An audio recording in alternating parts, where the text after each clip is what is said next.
The real estate industry is in trouble. The number of professional, experienced, competent real estate agents is at an all-time low.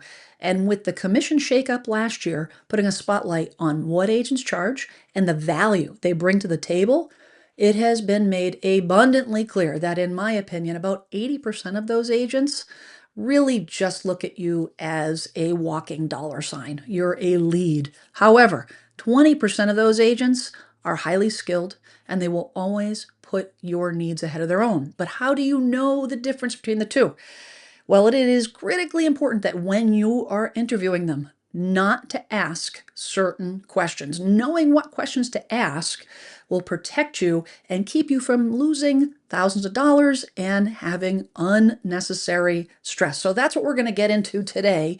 The top 5 questions that I want you to avoid, at least until you know what type of agent you're sitting across from. Now, stay tuned to the end because I'm going to do a bonus question. If you happen to discover that maybe you hired an 80% agent, I'm going to give you some pointers on how to fire that 80% agent. So let's dig in because I got a lot to cover. Okay, the number one question that I don't want you to ask your agent when you're sitting down with them at the kitchen table for the first time at an interview, please do not ask them, is now a good time to sell? The reason is it sets you up for a biased answer. And the fact of the matter is there are a lot of hungry real estate agents right now who will say anything to get your business. And if they answer you yes or no, that's a red flag right out of the gate. That's a red flag. What you should ask them is it a good time for me to sell right now? And again, if they answer that question with a yes or no answer, that's also a red flag. What they should answer, what a 20% agent will answer with, are more questions. What's important to you? What's your timeline? What's your goals? Why are you making this move in the first place? What are the factors that that you're concerned about, things that you need to take into consideration? You should never move based on the market. You're going to move based on your personal circumstances. So a 20% agent will answer that question with more questions. A 80% agent is going to give you a yes or no answer, and that is a big red flag. All right, the second thing I don't want you to say to an agent, and I actually hear this a lot when I'm sitting down with clients and we're going over what needs to be done to the house before it goes on the market, they will say to me, I'll do whatever updates you recommend. And you're probably thinking, well, that seems harmless. Well, the problem is when you're sitting down with an agent for the first time, you don't know if they're looking out for your best interest or not. It's essentially like handing the agent a blank check, allowing that agent to spend your money. That agent could potentially recommend updates, repairs, upgrades that will help the house sell faster, but it's going to cost you more money and you won't get that money back. And the agent might be motivated to say that because the house will sell faster, maybe sell for a higher price, they'll put more commission in their pocket. But at the end of the day, if it costs you more for the upgrade than it does for the increase in value in the house, it's not worth the investment. So what should you say instead? Which updates will help me sell the house with the highest return on the money I spend? Now, this puts the agent on the spot to justify the expenditures, justify the updates. If they're telling you to update the bathroom, well, then show me, Mr. or Mrs. Agent, on paper, how that's going to improve my value and how much. If a bathroom update is $30,000, show me how I can get $30,000 more for this house. Otherwise, it's not worth it.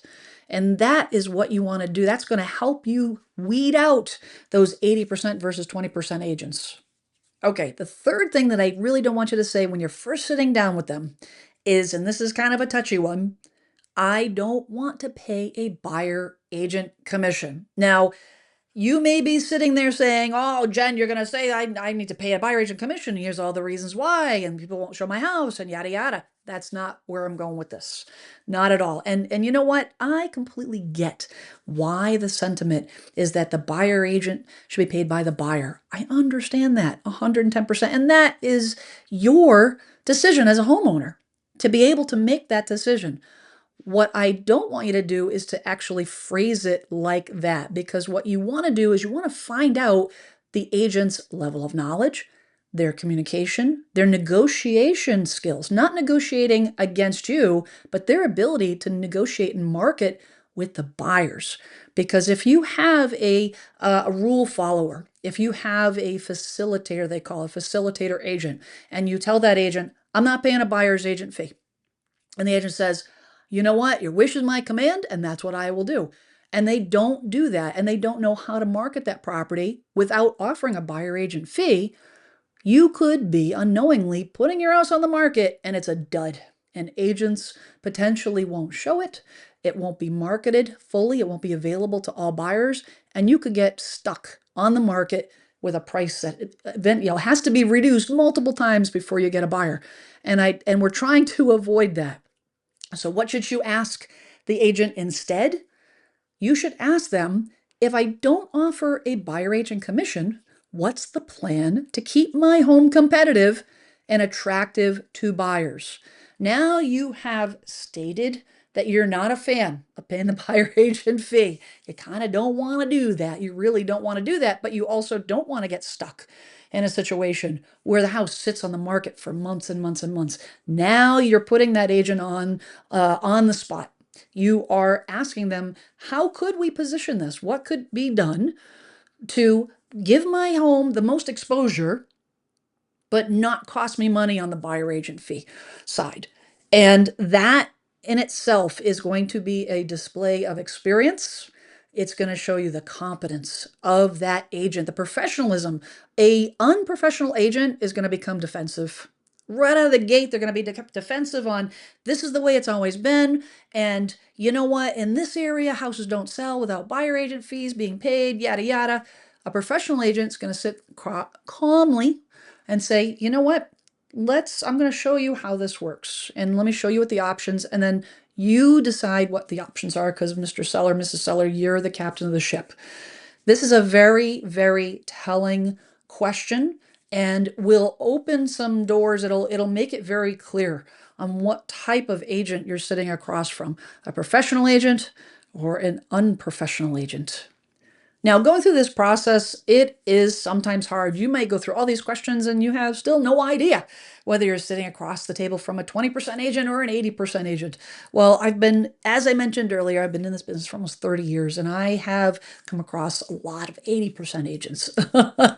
And I've come across a lot of 20% agents. And every time I do so, I build out a network of these awesome agents so that when I have a client that is moving across the country, I've got somebody to go to. Well, I'm happy to share that information with you.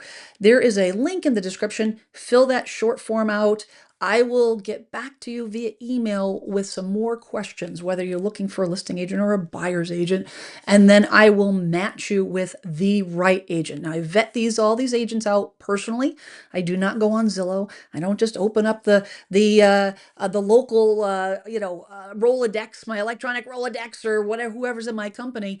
I vet them out thoroughly. So I'm happy to do that. I do get a referral fee if you use it, if you use them, but there's no pressure. There is no pressure to use these agents. I just want to help you. And I do recommend that if you can interview 3 agents, I can give you one of those agents. Maybe you can get referrals from a friend's family or whatnot, but you want to make sure you interview multiple agents. So if you're interested, click the link in the description and we'll get the process started. Okay, number 4, and this seems like an innocent statement, but I really don't want you to say it to an agent you just met, and that is, I need to move and I'm worried my house won't sell. The problem here is that if you have an opportunistic agent, they potentially will use that against you. They will push you towards maybe a lower sale price to get the house sold faster. They will maybe not be so thorough on the comps, the comparable properties, to justify their position. If you end up hiring them, they could potentially negotiate not in your favor just to get the deal done so you can move on and they can get paid. So what do you ask instead? Because you want to convey this to the agent, and there is a strategic way to ask. And what you want to say to them is, I do need to move, but I don't want to leave money on the table. What's your strategy if it doesn't sell right away? What that does is it actually puts the pressure on the agent to show their professionalism. This tells the agent you're serious. This tells the agent that you are looking for a strategy, that you don't want fluff, that you want specifics, you want data. You want to see what their plan is.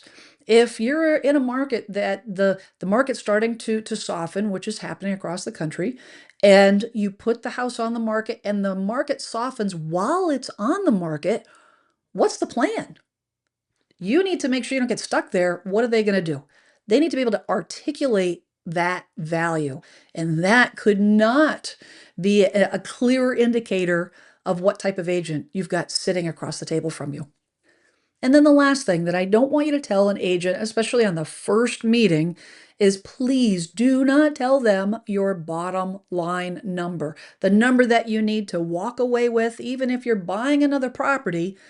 Don't share that information. Why? It's the same as number 4, because they'll use it. They potentially, an unscrupulous agent, an opportunistic agent could use that against you. They can do the math. They can see how much, if you have a mortgage outstanding minus all your expenses, okay, well, that's what they need to sell for to get that bottom line number. And either one of two things is going to happen. Either they're going to push you for a lower price, or they potentially, if they are an 80% agent and they don't know the market, you could get stuck listing it too high because your number maybe wasn't realistic to begin with.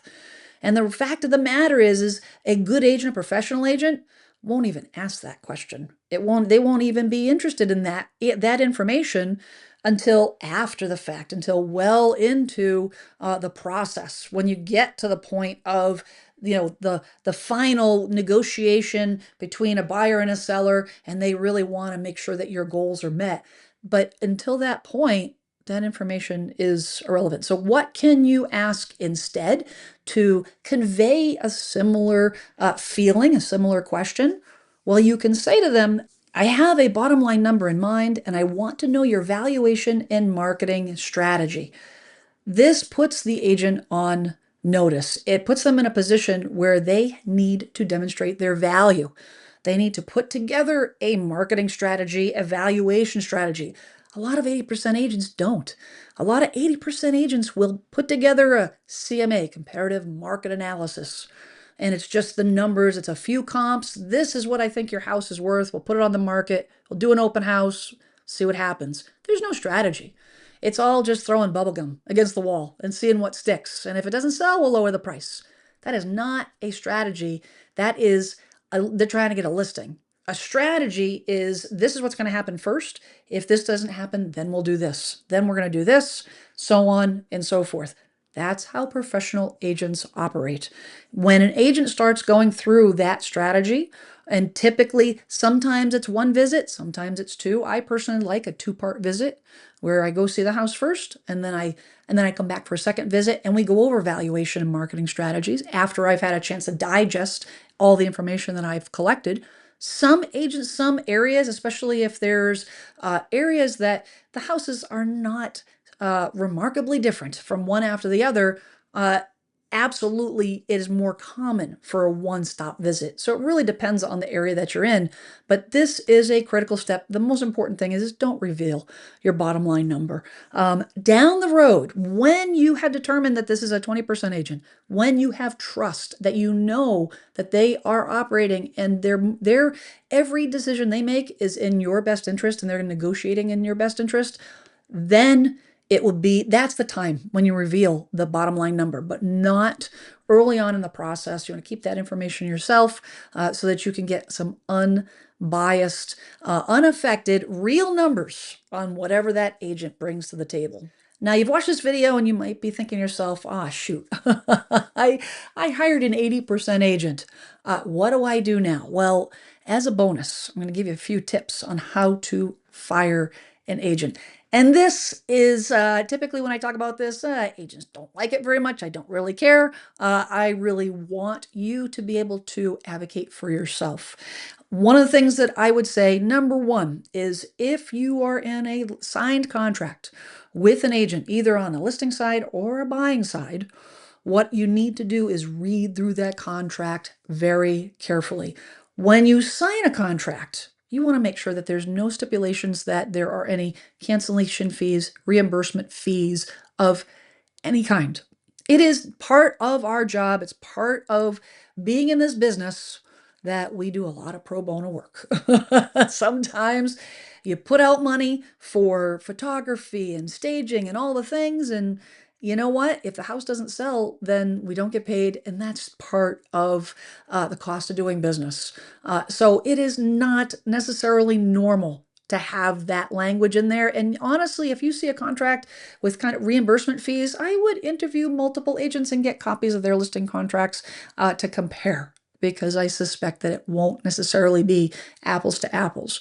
But that would be the first step. The next step is, providing there's no cancellation fees, then I would write a notice. I would not do it on the phone. Do not do it on a text message. Send an email to your agent and explain to them that it's just not working, and this is the reasons why. Keep it professional, keep it simple. Outline the things that are a violation of the contract. If they're not calling you back, if they're not giving you regular updates, if you feel like you haven't been taken care of in terms of advocating for you, giving you proper information on the market, suggesting an accurate list price, those are all reasons to, justifiably cancel a contract. Now, if you're in a tough area, a really tough area, an area that maybe is saturated with listings, and the average time to get an offer, you need to know this. Before you jump to conclusions, make sure you understand what the market's doing. Find out what the average time from the list date to the offer date. If the list date to the offer date, average time in your area is 30 days, and you're 2 weeks in, and you haven't had an offer yet, or 3 weeks in, then your actions are probably jumping the gun a little bit in terms of canceling that contract. But if it's beyond that, or the agent's not calling you, they're not keeping you updated, they're not giving you copies of the paperwork that you signed, those are all reasons. Send an email to the agent and then CC their broker. You want to do that. You want to CC it, make sure that the agent has a copy, the broker has a copy.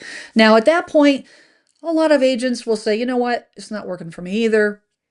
Moving on, because you know what, getting into a verbal fist fight with a client to force them to stay part, in that contract, is not typically good business.